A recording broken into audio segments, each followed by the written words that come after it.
পেঁয়াজ, কাঁচামরিচ, রসুন, হলুদের গুঁড়া, মরিচের গুঁড়া দিয়া, লবণ দিয়া এটা ভাজা ভাজা করতেছি। এখানে দিয়ে দিব পুঁটি মাছের চাপা। তারপর এখানে অর্ধেক রাখবো আর অর্ধেকের মধ্যে দিয়ে দিব কুমড়া, জালি কুমড়ার পাতা,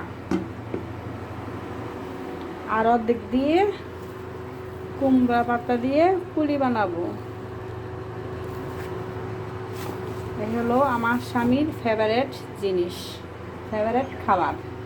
আর এসে মিষ্টি লাউয়ের পাতা, এটা দিয়ে ভর্তা করব।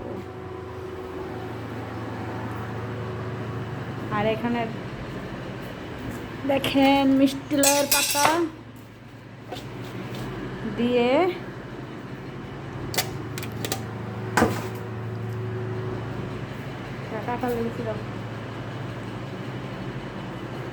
কাঁঠালের বিচি দিয়ে চাপা দিয়ে রান্না করব।